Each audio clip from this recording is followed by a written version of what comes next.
Okay, your next topic is on disadvantages of pollen grain. Okay, so disadvantages, that means pollen grains may cause some adverse effect also. So first one is pollen allergy. Okay, so some pollen grains of some plant species, that means pollen grains of the some plant species may cause some harmful effects. Okay, on such as pollen allergy or some other respiratory disorders. Okay, so pollen allergy or some other respiratory disorders such as asthma and all. And one of the main plant species which cause pollen allergy is Parthenium. Okay, is Parthenium, and the common name for Parthenium is carrot grass. And remember, wherever I have given star marks, those questions are very important. Actually, this question used to come, name one plant or plant species that pollen grains cause pollen allergy. Then it will be Parthenium, which is known as also carrot grass. And this is an important plant. Okay, imported plant which came to India as contaminant. Okay, contaminant means poisonous, toxic, which came as contaminant with the imported wheat. Actually, this is not a native species of our country. So this plant was brought to India as a contaminant along with the brought means what? It came to India along with the imported wheat. So this is one important question. And other than Parthenia, two different plants that cause pollen allergy by their pollen grains are Amaranthus and Chenopodium. So this is one adverse effect. And the second one, if it is asked, you can write that it causes some other respiratory disorders such as asthma, yellow fever, hay fever, sorry, not yellow, hay fever, etc. Okay. So this is pollen allergy and about respiratory disorders, which are the disadvantages of pollen grains. Now there are some advantages also, some good impact of pollen grains are that they are taken as a food supplement. Okay, pollen grains are taken as a food supplement because they are very nutritive. And now the pollen, so I have written pollen nutrients, they are consumed as food supplement as they increase energy. Okay, so increase energy, hence they are consumed by athletes and given to race horses before their performance. Okay, so remember about pollen nutrients. Now next is cryopreservation. So cryo means what? Cryo means freeze. Okay, cool. Now see, what is cryopreservation? It is the process of preserving the pollen grains at liquid nitrogen at minus 196 degrees Celsius. See, so it is, remember, this is also an important question.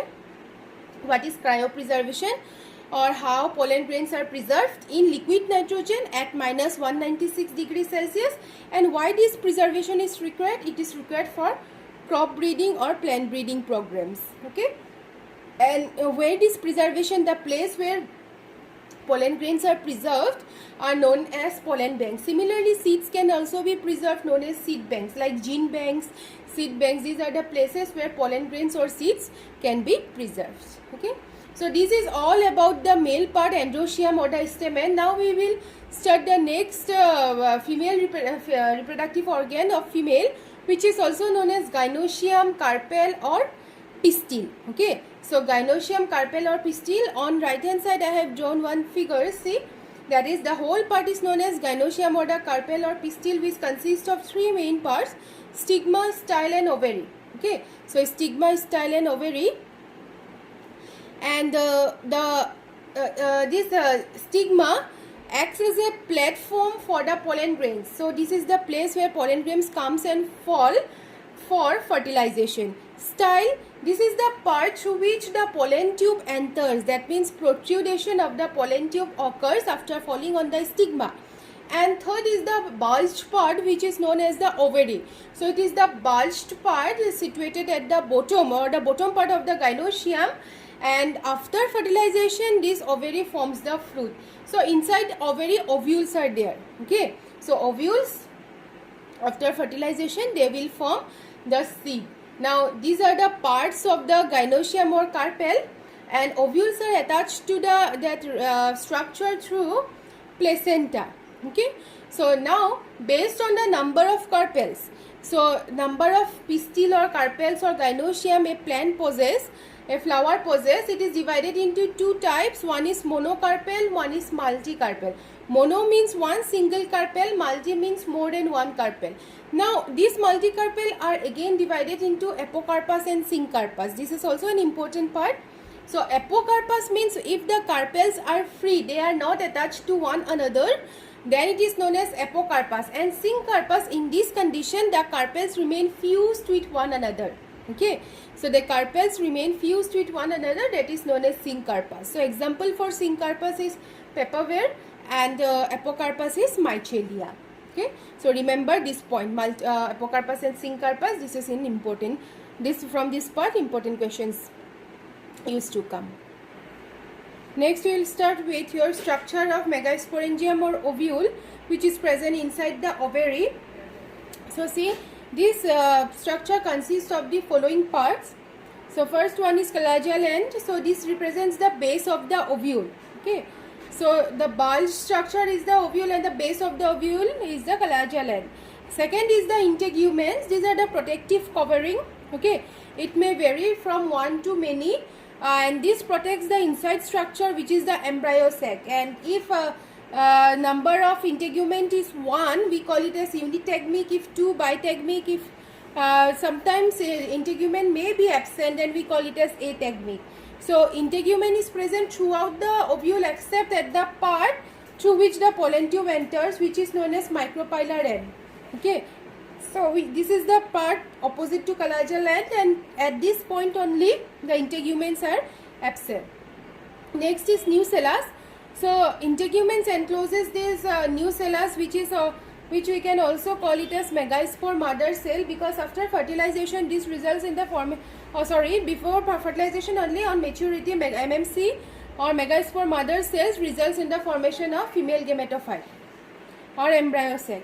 Next is embryo sac. This represents the female gametophyte. That means female gametophyte or embryo sac is the same structure. So remember the name. Okay, embryo sac is also known as female gametophyte, and this female gametophyte consists of the female gamete or the egg cell.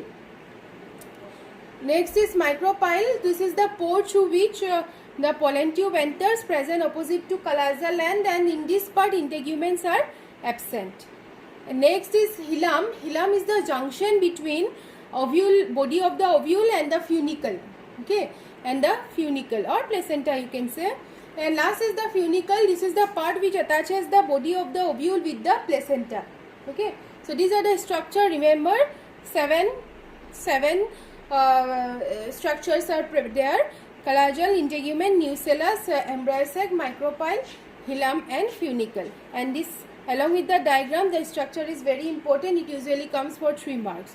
But don't get confused with structure of megasporangium and structure of embryo sac or female gametophyte, which you will get in later topics.